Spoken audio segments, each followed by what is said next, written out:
Shabbat Shalom. Shabbat Shalom. Shabbat Shalom. Shana Tova.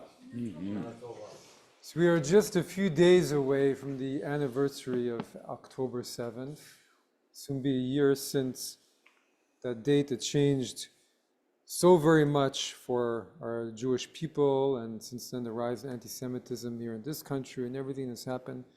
And I can't tell you how many times I've heard since then, people have come to me and said, where was God on October 7th? Or I'm angry with God, or where can I find God?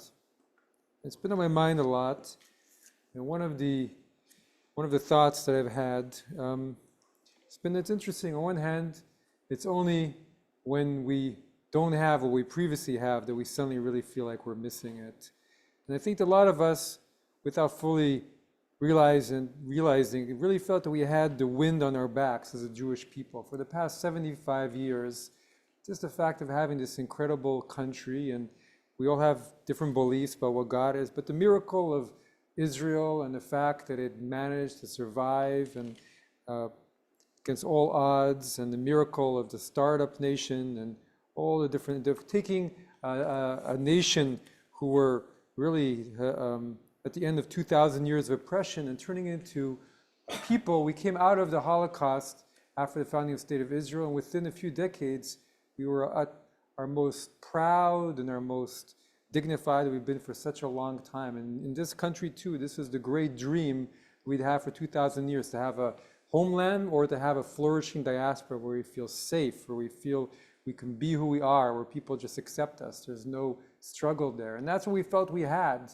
It was, in America, we were the most prized minority in some ways. We were beloved. And so we really felt we had that sense of solidity behind us. We had the wind on our sails.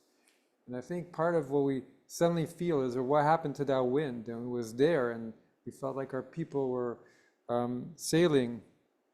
It's interesting, in our Parsha this week, one of the last Parsha of the Torah, there's a name of God which comes up 5 or 6 times, just in a very short period.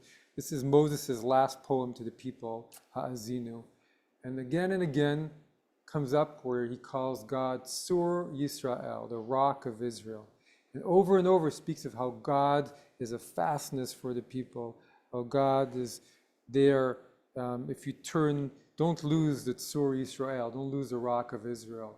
And this is really, in some ways, how many of us experience the divine, a sense that the world makes sense, there's a firm footing under us, everything is going well, a sense that the universe is working with us as well. Jews believe different things about God, but there's always been this sense of Sur Yisrael. That's one of the aspects of God we pray to. And then that's the one that ends up in the Declaration of Independence, the only mention of God in the Israeli Declaration of Independence, where God is referred to as the rock of Israel, the Sur Yisrael.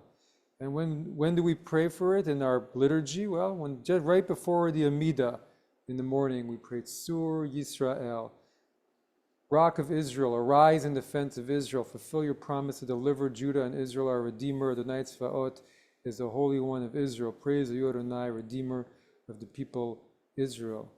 So we're starting to realize how much we depended on it, and we took it for granted that there was that Sur Yisrael behind us. Yossi Klein Halevi, the Israeli commentator, said a few weeks ago how he thinks we're going to a new period of Jewish history. There was the post-Holocaust era, and now we're the post-Holocaust era, whatever it means. But yet, I don't feel that it means that now the rock of Israel is suddenly gone and no longer in our lives.